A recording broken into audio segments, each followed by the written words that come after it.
Okay, everyone. This is Rick Murphy with AllNet Distributing. I want to thank you for joining us today.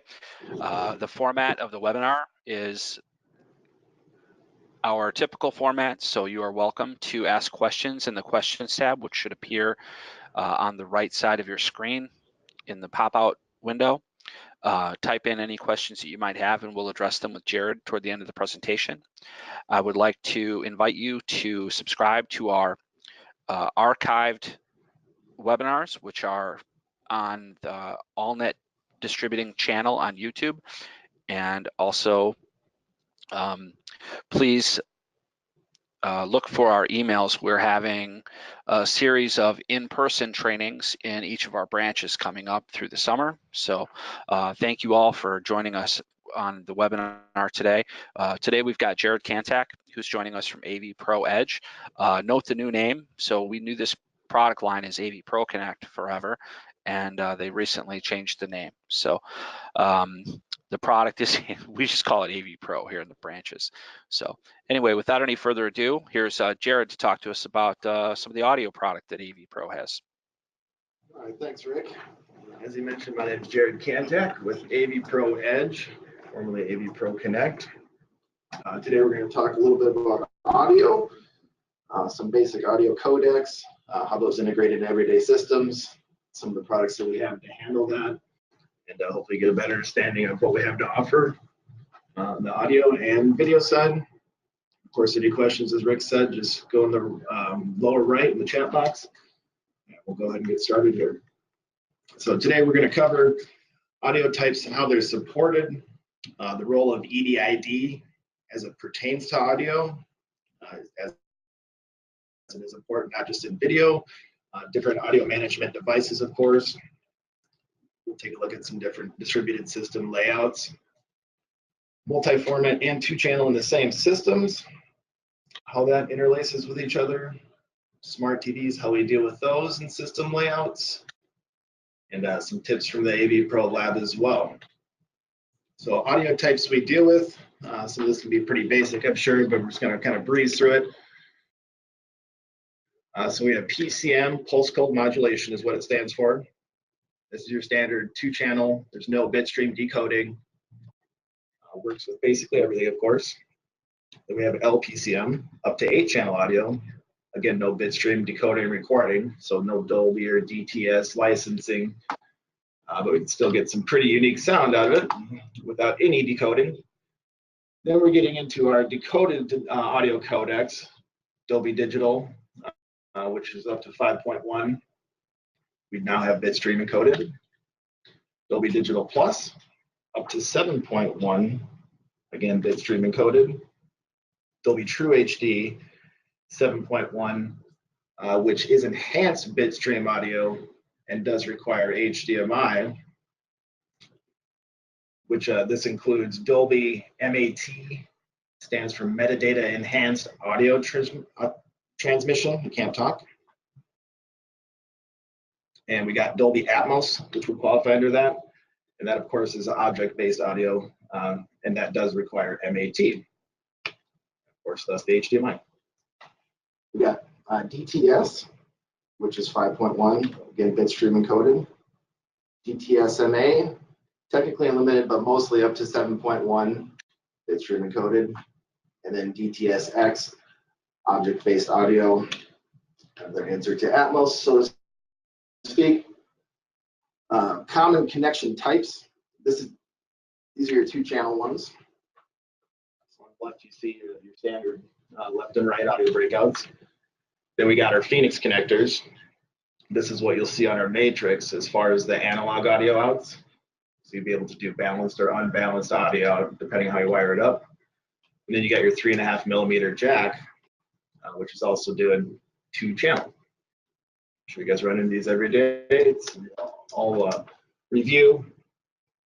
It is important that we understand what the ports are doing and what they're capable of.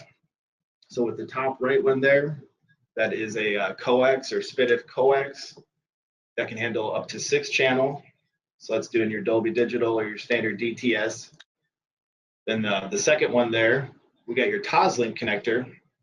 This is up to 8-channel. LPCM up to 8 channel, Dolby Digital Plus, DTS, and DTS-MA. Of course, anything beyond that, we're looking at HDMI, which is Dolby True HD, metadata enhanced audio transmission, and DTSX. And else. Converters. This is our new AC-DAC-COTO. A lot of misconceptions in this. People are thinking it's down mixing. It is not. The prices usually will tell you if it's a decoder or an actual, or just a basic DAC. This is about a $50 PCO dealer, and it's just simply a converter. So basically digital to analog, and not doing any down mixing. We have extractors, and this is not down mixing either.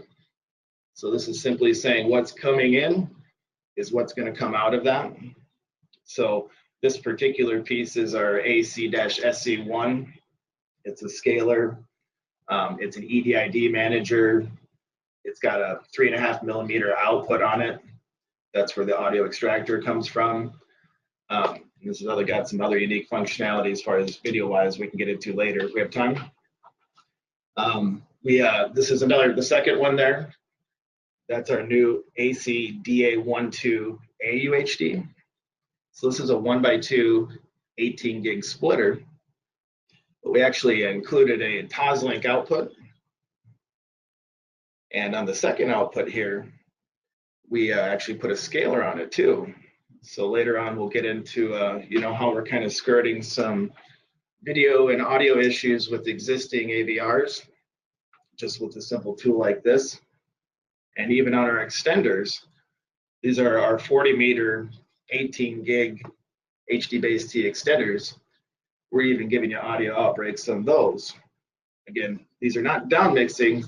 These are just simply giving you extraction point. So basically, if you have a 2-channel going through, you can extract audio going wherever throughout the system with any of these pieces here.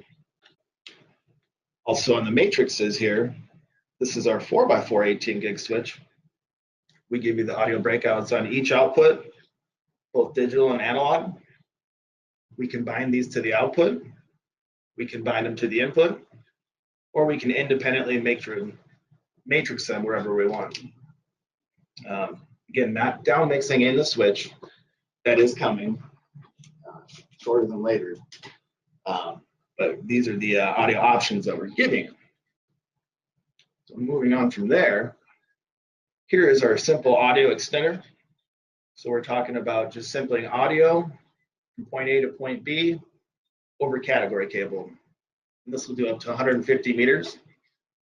So common application for this, you got an extra cat cable run to a TV, smart TV, and you need to run that audio back to the rack and distribute it.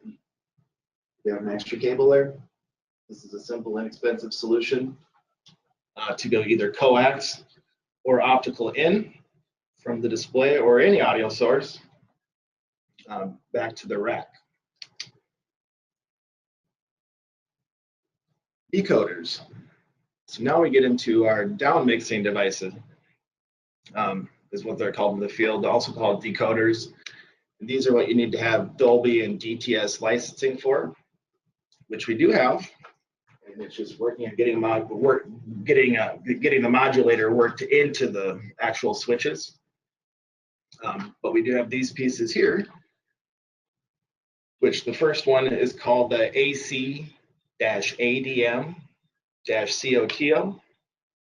And this is a simple, if you don't need HDMI, so if you got coax or Toslink coming off of the source or off the back of our switch, for example, you can go running right into this and get 2-channel out of it and still keep your uncompressed audio intact. If you do have an HDMI pass-through device, like for example, if you want to break audio off of an Apple TV on the front end of the system, you could run into the ADM-AUHD on the right. And this will keep the 18 gig signal intact.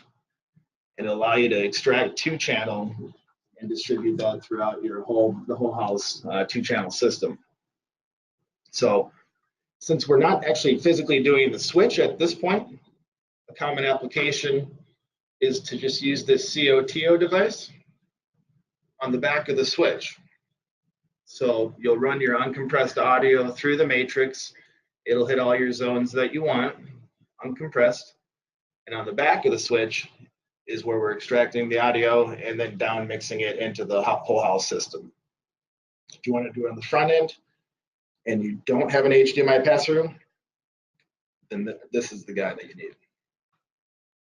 So those are 2 down mixing devices right now. This is our AC-MX88 HD-based T version. So this is a full 18 gig 8x8 matrix. We're giving you both the 18 gig HD-based T outputs, and we actually give you mirrored HDMI outputs. So for audio, a really good application for the HDMI. Of course, you can mirror some zones of video, or you could just feed your Atmos or DTSX wherever you need right off the HDMI. Again, we still give you the spit of Toslink and your analog audio output. And again, this can be matrixed. You can bind it to the output, to the input. It really just depends on your system design. We'll look at a few of those in a second. So this is our latest, greatest HD-based T-switch.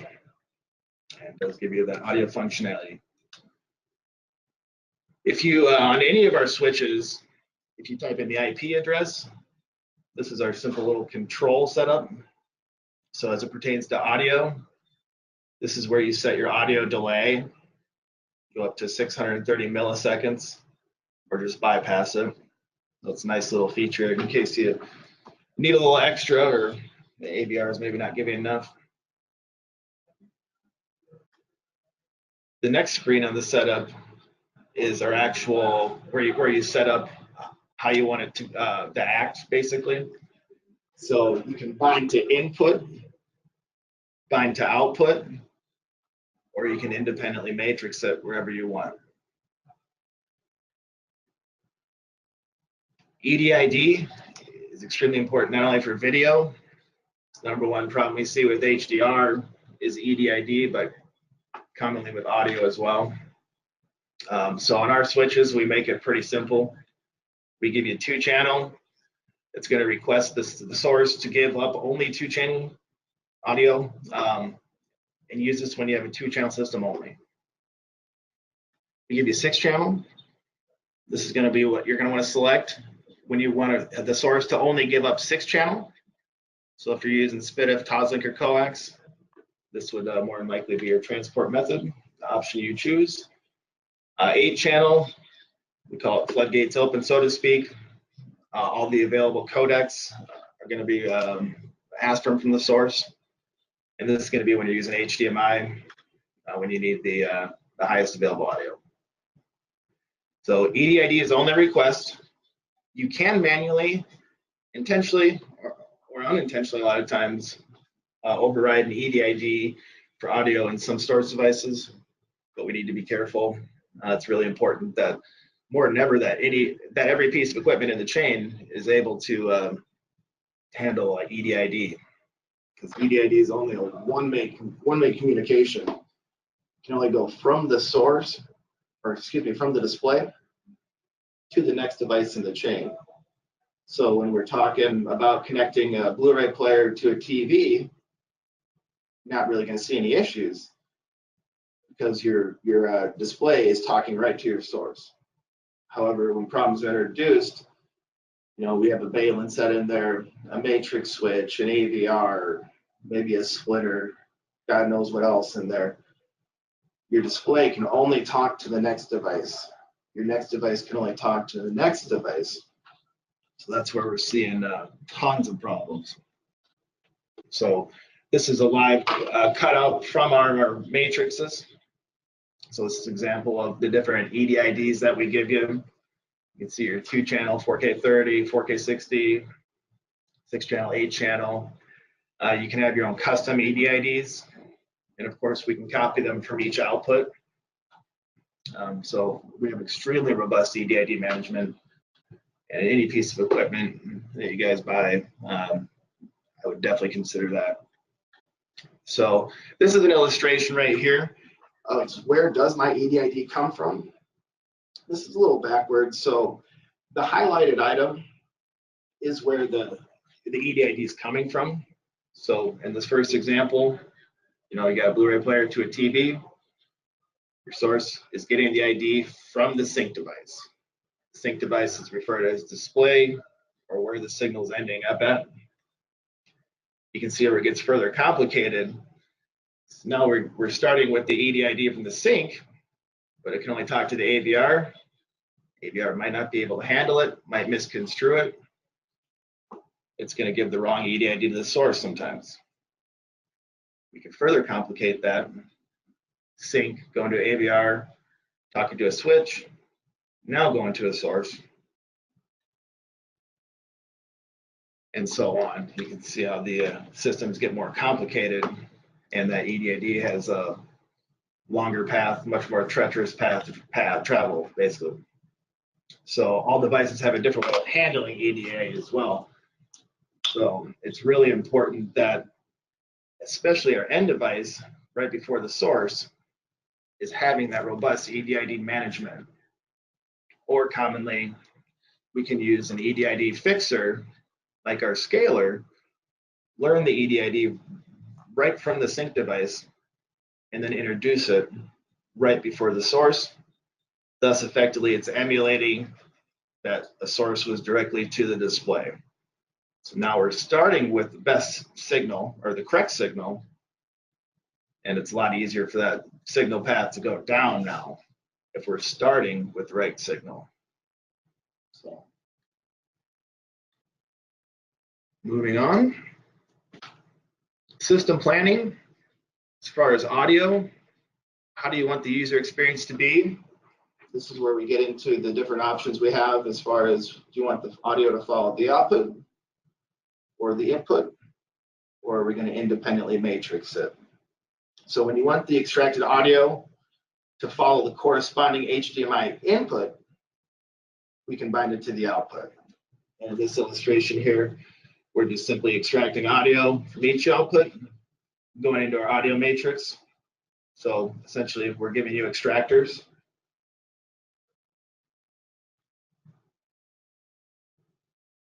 If you want it to follow the input,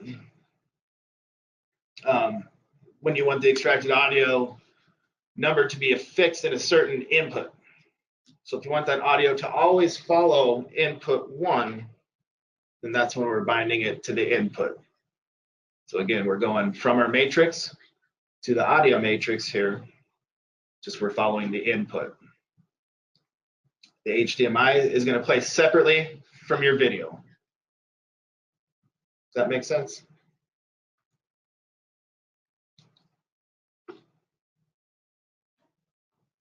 And we can independently matrix it. So this is less commonly used, but it does have its applications. Application number 1, we're basically just using this as a dumb amplifier. Application number 2, where we can actually dedicate one output specifically for audio switching, depending on the setup. But again, input, output, or matrix it wherever you want. And that has changed. So on our first generation of products, it was simply bound to output. And that's something that we've changed, of course, due to feedback. So what if we need to distribute 2-channel and keep our uncompressed audio intact?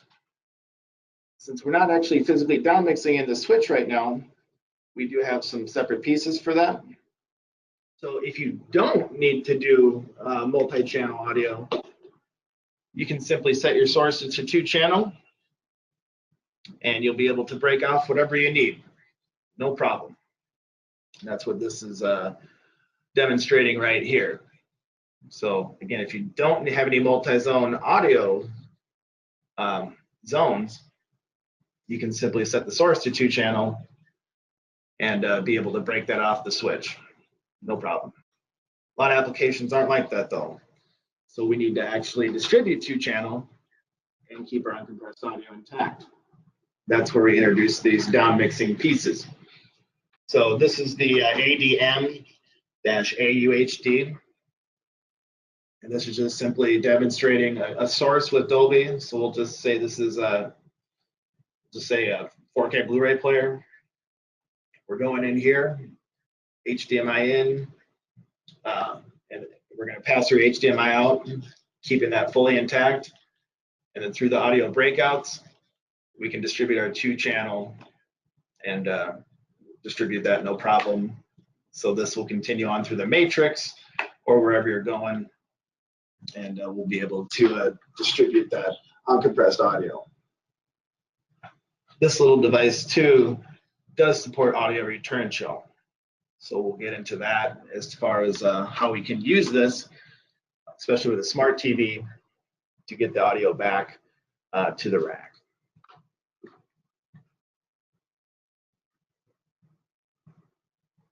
So here's another diagram where we're down mixing HDMI before the Atrix. This is going to create a bind to input scenario as far as when you're going to your audio matrix. So here we got our, say, Apple TV, since that doesn't have any audio breakouts, going in HDMI here. We're going into our audio matrix 2-channel, and we're keeping our uncompressed audio intact throughout the matrix. That's if we're doing it in front of the switch. If we're doing it from the output side, it's going to create a bound to output scenario, of course. So here we got our source going into the matrix, and instead of breaking up the audio on the front side, we're using the digital or analog audio breakouts and then down mixing from there. Again, that's going to be a bind to input scenario.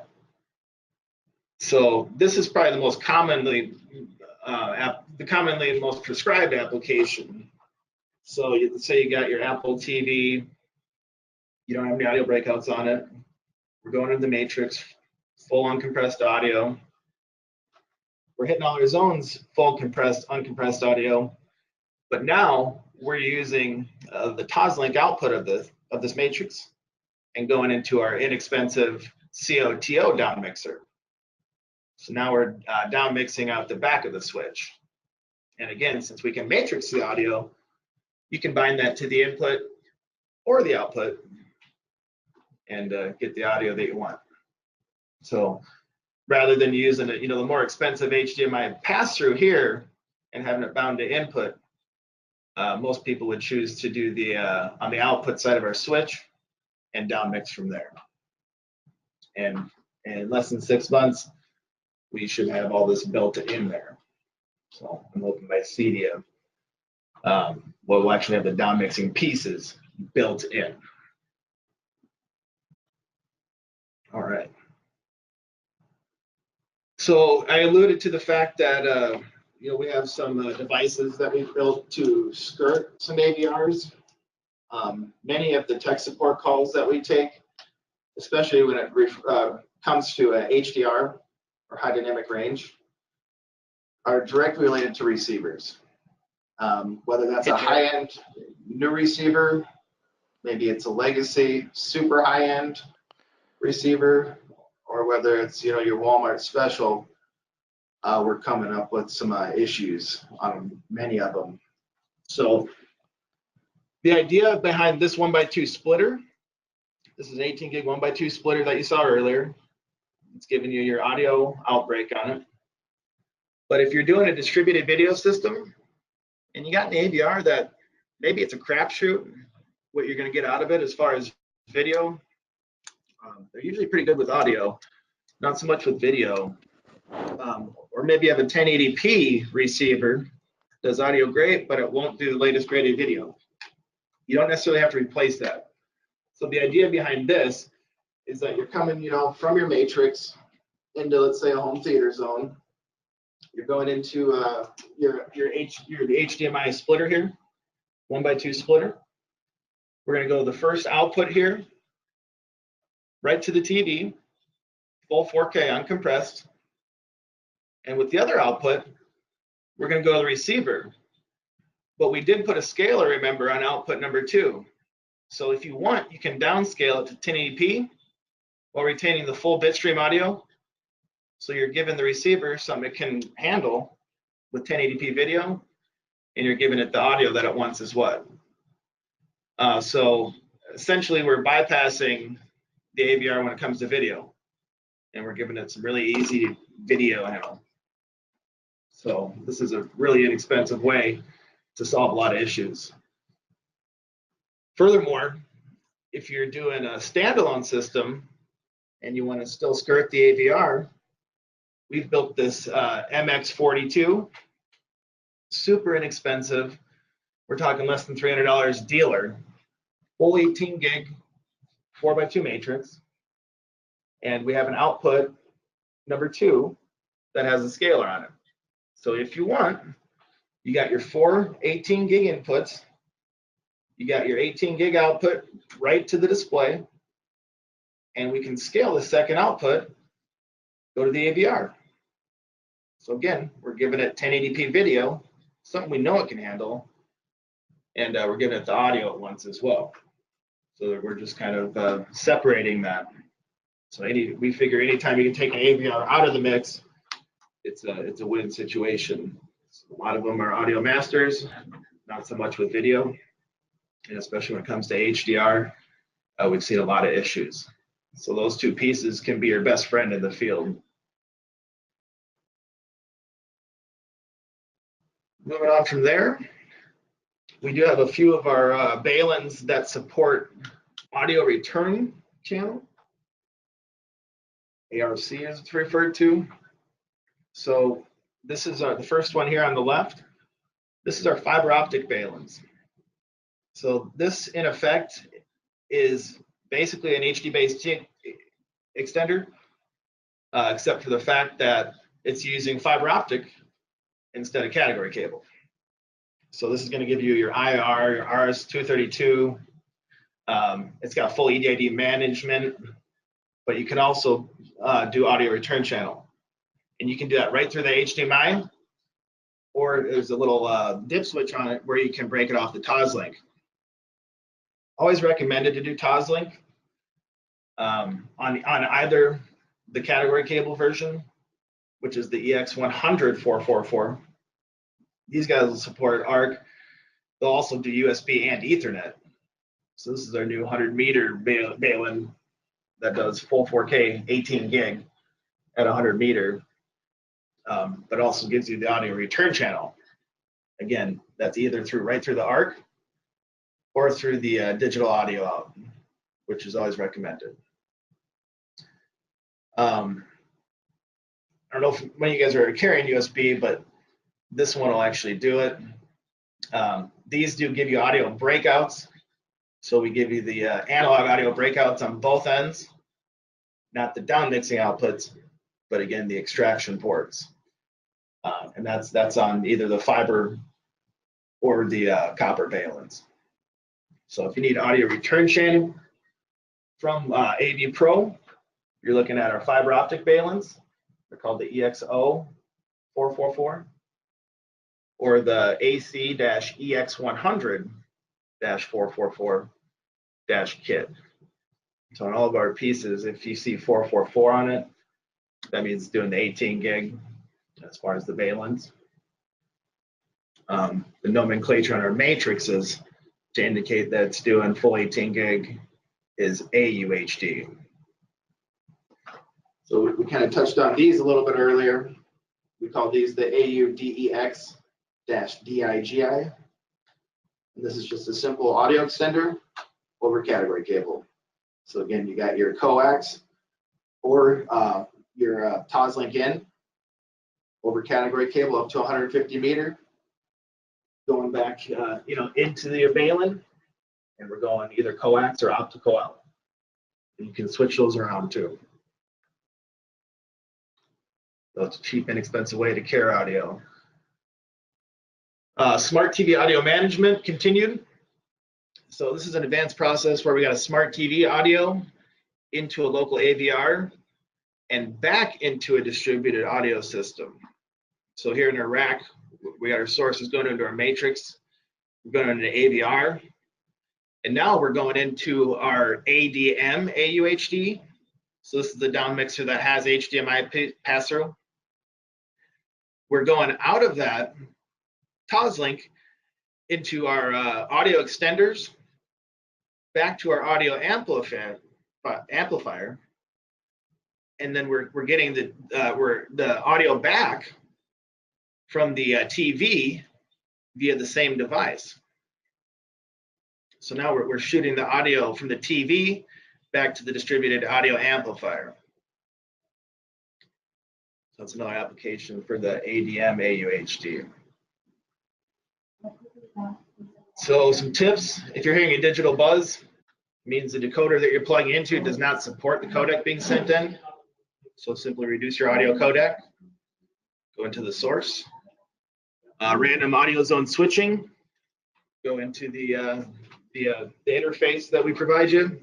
Double check you make sure you got all your binding in the matrix set correct. Do I have audio extractor video limitation? Meaning, is my audio extractor not able to handle the video that's coming through? Is my maximum audio codec supported for down mixing being considered?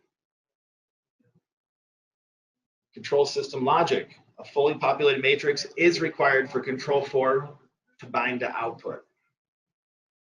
That's something to consider as well. So at this point, we can open it up for Q&A. I can go over our 4K Balins, go into the matrices, any of these audio pieces. Again, down mixing is coming internally in the matrices shortly. It's the #1 priority for us here. Hopefully I showed you a few of the pieces so you get a better understanding of what we're doing as far as audio. So Jared, we did have a few questions come in. We just talked about adding some functionality to some of the matrix pieces. Will that be able to be far more updated to existing pieces, or does that require new hardware that will mean a new piece? Hardware. Okay. It is hardware. Okay. And then one thing you just touched on was video bandwidth for the audio devices. So I think that's been part of the reason why we liked when you sent out this information earlier this spring about, hey, we've got audio pieces that won't damage your video. Which pieces are rated at full 4K HDR? So the ADM-AUHD, let me get it pulled up for you here. Okay, you're gonna go back. Oh, you're just gonna go to the store. Okay. Yeah, I'll just pull it up here. This will be easier going on the website. Okay. So right now, as far as audio, the only pass-through device is the ADM AUHD. So this is our DAC right here. Okay. Oops, maybe screen here. So that's obviously not damaging video because it doesn't touch video. It's not touching video, right? At that point. So this is the ADM AUHD right here. Okay. This is your 18 gig per second HDMI pass-through. Okay. Perfect. So any device that doesn't have HDMI, need to break it off and keep, HDR intact, or 18 gig. This is your device. But again, more commonly, this is about a $260 piece dealer roughly. Okay. So instead of doing that on the front end, we would just use the ADM COTO. Looks very similar to the DAC. This has actually got Dolby and DTS certifications. So now we're doing down mixing here. So out of the back of the switch, out of our audio outbreaks, you would just down mix there. So this is the piece. So the ADM COTO is the piece if we're gonna strip a multi-channel source for input into audio distribution, like a 2-channel stereo whole house distribution network.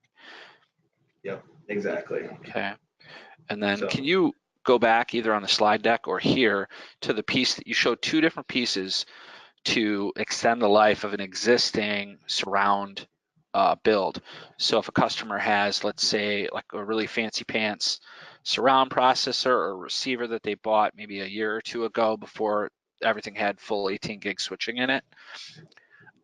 You showed a piece that was a 1 in, 1 out, and then you also showed a piece that was a 4 in. I'm sorry, a 4 source piece, and then you showed a single source piece with both with dual outputs. One as a pass through to the video display, and the second as a pass through with a scaled video output, but retaining all of the bitstream information for the high level audio codecs. You guys can see my screen, right, with the 1x2? Yes. Yep. Okay. So we revamped our 1x2 splitter about 6 months ago. So before it was just a regular 1 in, 2 out, 18 gig splitter. What we added to it was this audio outbreak. That picture there. So we gave you a Toslink audio out. And then what we did is on output number 2, we put one of our scalar pieces. So the idea behind it is if you're running a distributed video system and you got an AVR that's, let's just say 1080p, or maybe it's 4K, but only 10 gig, maybe it's 18 gig, but just really sucks at handling video, which a lot of them do. You can insert this 1x2 splitter in. First output, you're going right to the display or projector, full 18 gig. That signal hasn't touched the AVR. With the second output, we scale it down to 1080p, but with full audio. And that's what we give the AVR. Yeah, So I love now that piece. the AVR's got the audio you want for $90 dealer, and you're getting full 18 gig. So we're just taking the AVR completely out of the video switching process and giving it the audio that it wants. Further from that, if you're doing like a local system, you know, that first example is off a distributed system. If you're doing a distributed system, we have our 4x2 matrix, and this is full 18 gig in and out, less than $300 dealer. This is giving you both your digital and analog audio outputs rather. And this output number 2 has a scaler as well. So now we got a local system. We got our 4 HDMI 18 gig ins. Again, we got output going to the display, full 18 gig. And if you want, you can dumb this output down and give it to the AVR with full audio, but only 1080p video. So really extending the life of the AVR for dirt cheap. This even has network control on it. So those are a few of the pieces that we designed specifically to get around that. Okay, and some of the more seasoned veterans among the audience might remember that scalers sometimes added delays that we needed to address with a lip sync. These are synchronized, correct? Correct. Okay.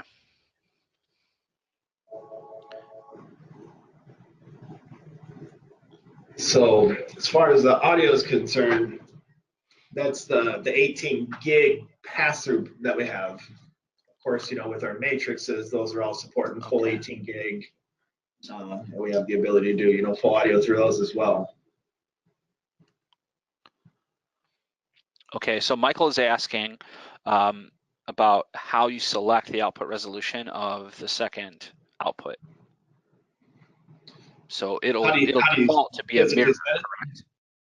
The video output, it'll default to be a mirror to the like whatever comes in, that's what goes out on both until you scale it. Mm-hmm. Is it diff switch or is it software, or how is it set?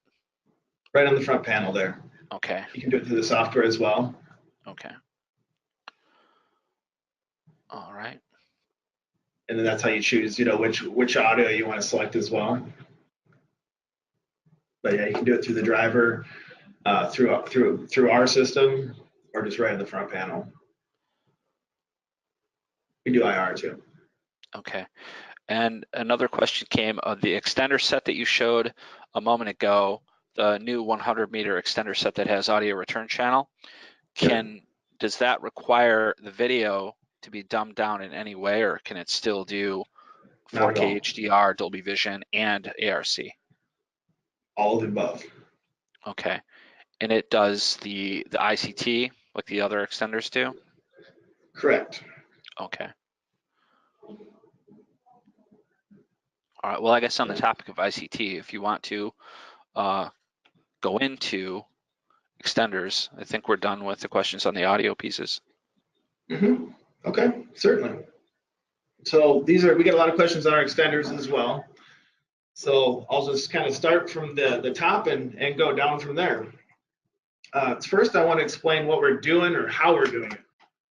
So we're all familiar with HD-based-T, the chipsets. They're all capable of 10.2 gig per second.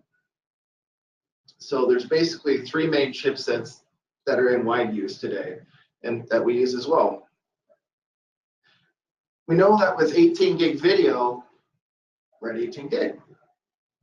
If HD-based-T can only handle 10 gig, we need to figure out some sort of compression method to get that big stream of video down this little pipe. It's important to know what everyone else is using and how we're doing it differently. So what we're doing with compression is called ICT, Invisible Compression Technology. What everyone else is trying to do, you're starting to see a few HD-based-T products trickle that claim they can do full 4K. They're trying to use a compression method called display stream compression, or DSC for short.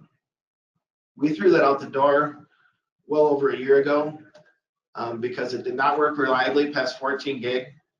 It wouldn't decode 422, and it got extremely hot. That's why you haven't really seen in mass hardly any products come out 18 gig. I mean, we're just starting to see 18 gig matrices hit the market. We've been selling for over 2 years. The big reason behind that is because we build our own equipment. We're doing our own thing, and that's how ICT was born. So basically, in a nutshell, we're using our own chipset in front of the HD-based-T chipset, and all we're doing is applying a simple color compression. So we're basically taking in that high bandwidth 18 gig signal. We're doing a color compression on it. We're not messing with any HDMI metadata. We're not messing with the bit depth. We're simply taking away color to get the bandwidth under 10 gig. So now regular HD-based-T can handle it. And then we have another scaler built in the receiver. So that signal passes through compressed, hits the HD-based-T chipset, and then it hits our chipset again, and we put it back together.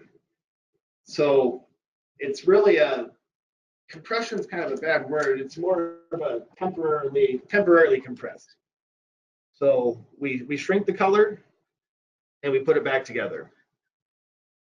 Visually, how is that going to affect the picture? You will not notice a difference between that and uncompressed HDMI or fiber. And we demonstrate this at all our trade shows. We'll be doing it again at CEDIA this year. So we have 3 OLEDs side by side, one being fed 4K with no HDR, another being fed with the ICT compression technology through our balins, and then we have uncompressed fiber. You cannot tell a difference. So in doing so, we can actually retrofit anybody's 10 gig 4K system now. So that scaler I mentioned that does the EDID management, that does the scaling, of course, the audio outbreak on it. This device can actually take in HDCP 2.2 and spit out 1.4. So if you have legacy 4K devices, you don't necessarily have to replace those. But also, this is the beating heart of ICT technology. Let's say you got I don't care, an Atlona switch, Control 4 matrix, you name it, they're pretty much all out there, 10 gig, 4K, but only 10 gig. So the customer introduces a 4K Blu-ray player or a Roku or an Apple or whatever, and they figure out they can't do HDR through it. You don't necessarily have to replace that whole system. We can now, with this scaler, put one of these scalers right behind the source. So we'll take in that high bandwidth signal, we'll do our color compression to it, we'll shoot it through their matrix, we'll shoot it out their receiver, and we'll go into another one of our scalers and put it all back together. We now just retrofitted anybody's 10 gig 4K system to now do 18 gig HDR. So this is the beating heart of our ICT technology. So going back to the Balins here, that scaler is built into here. That's how we're doing the full 18 gig. Guess what? Since that has a scaler built into it, these Balins will now downscale for you. So all the 444 Balins, this is the 40, 70, and 100, they not only do full 18 gig, but they now downscale for you. They have full EDID management in them. So the same functionality of the scaler is built in to all these Balins. We even have test patterns built into them. So we can generate a 4K or 1080p test image right from the transmitter or receiver. So you're talking about you guys troubleshooting in the field, we can verify if it works right now and right now. So again, the 100 meter supports ARC, either through Toslink or through the HDMI, Ethernet. So we actually give you 2 ports, so it's a switch, and we give you USB. You can do your KVM devices, USB cameras. It's really a fully loaded Balin. So we go down to the 70 meters. We're going to lose USB, but we're still giving you the bidirectional PoE, IR, RS-232, and this one does give you Ethernet. This is 70 meters at full 4K. If you're doing 1080p, it's 100 meter. Going on from there, we have the 70 meter, or excuse me, the 40 meter. So this is our probably best-selling, everyday HDR Balin, bidirectional power, IR, RS-232. Again, you get your scaling, your test patterns. Since we're talking about audio, we'll give you your left, right, out on the transmitter and receiver. And then we go into our 10 gig Balins, which, where am I at here? The 70 meter ones. So if you don't need HDR, this is an extremely inexpensive way to get 4K, 10 gig 4K or 1080p up to 70 meters, 40 meters at 4K. So these aren't going to do your scaling, but they will do bidirectional power, IR, RS-232. So these are your more basic extenders. They're the thinnest on the planet. So the box itself is actually the heat sink. I don't have too many good pictures on them here, but you cannot get them any thinner because of the RJ45 jack. So they don't really heat up all that much either, a lot less than our competitors, because we allow the heat to dissipate over the whole box rather than having a particular heat sink device in there. So it's a 70 meter, and here's the 100 meter. And again, this is just the 10 gig Balin. We do give you audio outbreaks on the transmitter side of this one. So if you need 100 meter, just 10 gig, this would be your Balin. You guys are doing commercial. We do have a single gang 100 meter transmitter that'll do VGA and HDMI. To my knowledge, it's the only one on the planet that's a single gang at a real good price point. And then I touched on our fiber extenders. Hopefully you guys are starting to run fiber by now. This is our first fiber balun, many more coming. And to my knowledge, this is the only fiber balun that supports audio return channel. So again, you can do that right through the HDMI, or the recommended would be through the TOS-Link.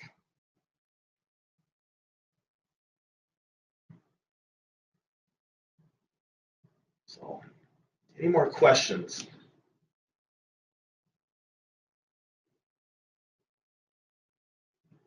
We do have an audio switch coming up. I think that you guys would be excited about. Yeah, there weren't any questions that came in about the extenders, so if you want to move on, you're welcome to keep going. Yeah, still got a few minutes here. So it touched on our switch family here. Hopefully everyone's doing full 18 gig video distribution. I know there's a few more options that have just came out recently, but again, we've been doing it for 2 years now, working on it. Here's our 4x4 version. This is strictly HDMI, in and out. What's unique about it, other than the fact that it does a full 18 gig, we do have, the test patterns built into these. So just like the extenders through all of our matrices, you have the ability to generate test images.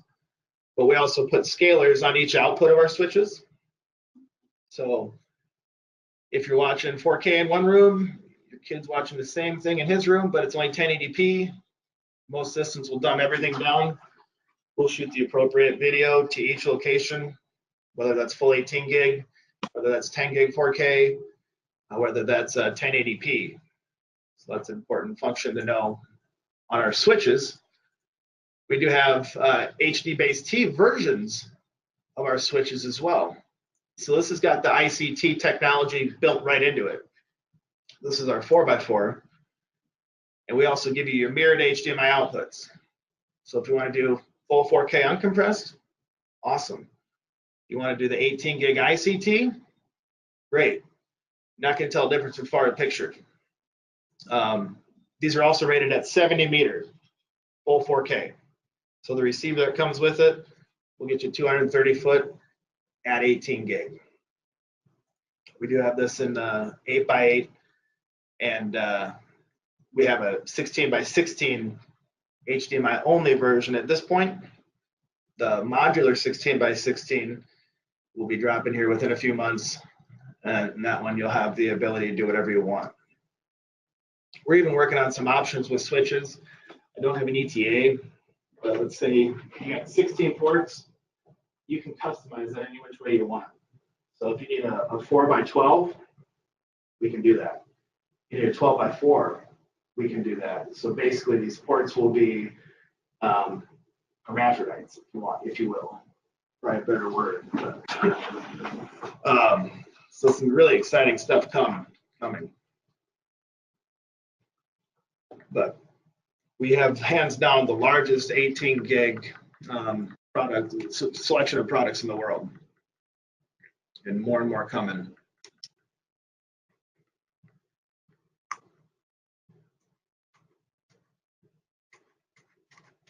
What else we got?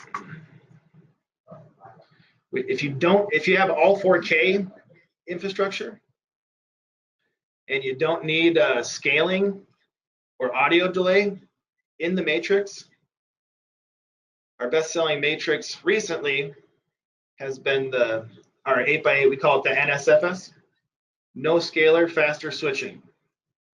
As you alluded to, Rick, anytime you go through a repeater device, which a scaler would qualify as, it adds a little bit of switching time. So we came up with this, as there's a lot of customers that just have all 4K, they don't need the scalers, an extra cost, and it adds a little bit extra on the switch time. So we just sell them the NSFS. It's about a 3-second switch time. And even if you do have 1080p TVs, our 444 baluns downscale.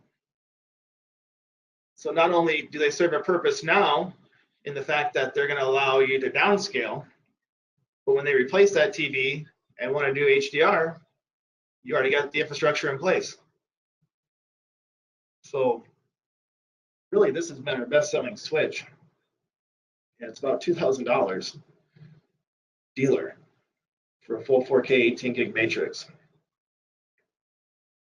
If you guys have questions on the switch times, you can find those on the bottom of our switch page. So we even have a comparison chart as far as the 8x8 with scalers, without scalers, the HD-based T switch, the HDMI only switch, 16x16. So we give you all that information as far as what they support, even the cost. Drivers, common question. All the drivers are done and they're right on our website. So I'd say the most common one we work with is Control 4, hands down. But we have all of them completed. Leaving at the DM Series 2 now. And all the APIs available right on the website. We don't hide anything from you. 10-year non-prorated warranty. Speaks for itself. We call it the no BS warranty. Real basic. Guys at AllNet can attest to that. We're pretty easy to work with. And if you guys have issues, we'll be on it. So appreciate your time and everyone attending here. We got any other questions, Rick, or where are we sitting at? We're almost 11. No, I think this was good, and yes, absolutely. The warranty has been really well, so it's worked out really well for us. So essentially, I can't even think of how few there have been, but the couple times we just call and we just swap it. So if there's any failures right out, quickly they're handled. So yeah, we're really happy with the QC and then the customer service on the back end as well. Yeah, it's been a good partnership. It's not been that long, less than a year, about 9 months now. Yeah. Maybe last year, but it's taken off like crazy. Okay, well, oh, you know what? We do have another question that came in. Oh, let me break this out.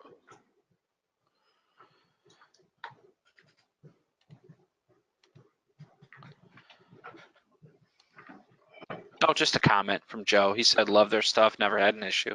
Thanks, Joe. Thanks, Joe. Now you got to give him a discount, Rick.